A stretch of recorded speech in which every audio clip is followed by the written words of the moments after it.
আমার নবী ঘোষণা করেছেন, মান আহাব্বাহুমা আহাব্বানি ওয়া মান আহাব্বানি আহাব্বাহুল্লাহ ওয়া মান আহাব্বাহুল্লাহ আদখালাহুল জান্নাহ ওয়া মান আবগাদাহুমা আবগাদানি। যারা এই দুইজনকে মহব্বত করে তারা আমাকে মহব্বত করলো। যারা আমাকে মহব্বত করেছে আল্লাহকে মহব্বত করলো, যারা আল্লাহকে মহব্বত করলো তারা জান্নাতি। যারা এই দুইজনকে ঘৃণা করলো, যেই ব্যক্তি ঘৃণা করেছে সে আমাকে ঘৃণা করেছে, যেই ব্যক্তি আমাকে ঘৃণা করেছে সে আল্লাহকে ঘৃণা করেছে, সে জাহান্নামী। আমার নবীর হাদিস থেকে আমরা কি বুঝলাম? কিয়ামত পর্যন্ত উম্মতে মুসলিমার মধ্যে দুই ধরনের মানুষ থাকবে, কেউ আলে বাইতে রাসূলকে মহব্বত করবে আর কেউ ঘৃণা করবে। যদি কেউ ঘৃণা না করত এই হাদিসের মধ্যে আমার নবী ঘৃণার কথা আনতেনই না, কিন্তু আমার নবী ঘৃণার কথা এনেছেন। তার মানে হচ্ছে কেউ থাকবে যারা কিয়ামত পর্যন্ত আহলে বাইতে রাসূলকে ঘৃণা করবে, ঘৃণা না করলেও ভিতরে সেটা পোষণ করবে। আপনি যখন মহব্বত করবেন, মহব্বতের একটা মাজহার আছে, মহব্বত কিছু কাজ দিয়ে প্রকাশিত হয়। আপনারা এসেছেন, মাহফিল সেজেছে, উলামায়ে কেরাম রাতকে দিন করেছেন, পর্ষদের ভাইয়েরা রাতকে দিন করেছেন, আপনারা মাহফিলের শোভাবর্ধন করেছেন। এই সব কিছু মাজহার মিন মাজাহিরিল মুহাব্বা লি আহলে বাইতে রাসূলিল্লাহি সাল্লাল্লাহু আলাইহি ওয়াসাল্লাম। এগুলা আহলে বাইতে রাসূলের মহব্বতের মাজহার, এক্সপোজার, প্রেজেন্টেশন।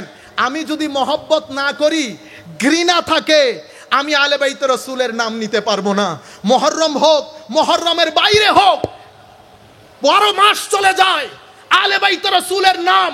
আমাদের চট্টগ্রামে এত বড় বড় মাদ্রাসা, আমরা আপনাদেরকে, আমি ব্যক্তিগতভাবে আমি আপনাদের সাথে বিনয়ের সাথে জানতে চাই, কেন সিহাসিত্তার কিতাবের হাদিসগুলা, আহলে বাইতে রাসূলের হাদিসগুলা আপনাদের মুখের মধ্যে আসে না?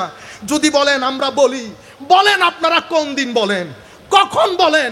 যেই আহলে বাইতকে আমার নবী সাকালাইন বলেছেন, যে আহলে বাইতকে আমার নবী খলিফা তাইন বলেছেন, আপনারা জানেন কোরআনকে আল্লাহ সানুলকি আলাইকা কাউলান সাকিলা সাকাল বলেছে কোরআনে পাককে, আমার নবী সাকাল বলেছে আহলে বাইতকে।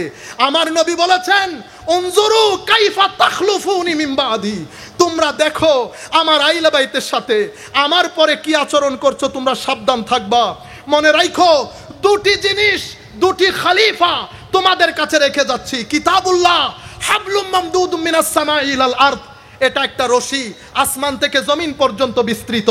এরপরে ইতরাতি আহলু বাইতি, আমার ইতরত, আমার আহলে বাইত, ইতরত এবং আহলে বাইত, কুরআন, এই দুইটা হজে কাউসার পর্যন্ত একটা আরেকটার চেয়ে জুদা হবে না। যেখানে কোরআন থাকবে সেখানে আহলে বাইত থাকবে। আমরা আহলে বাইতের সেই আজিম হাদিসগুলা, আমার নবী যাদেরকে কোলে তুলে নিয়ে ইসমাইল করতেন ফায়াদুম্মুহুমা ইলাই ওয়ায়াশুম্মুহুমা, আমার নবী খুশবু নিতেন আহলে বাইতে রাসূলের, এরপরে বুকের সাথে জড়িয়ে ধরতেন, এরপরে বলতেন আল্লাহ আমি এদেরকে মহব্বত করি, তুমিও মহব্বত করো। আমাদের ভিতরে কেন আসে না? আমি তরুণ প্রজন্মকে বলছি, আহলে বাইতে রাসূলের প্রতি মহব্বত ঈমান, আহলে বাইতে রাসূলের প্রতি মহব্বত ঈমান, সাহাবায়ে কেরামের আজমত ও তাকরীম ঈমান, আউলিয়ায়ে কেরামের মহব্বত আমাদের ঈমানের নিরাপত্তা।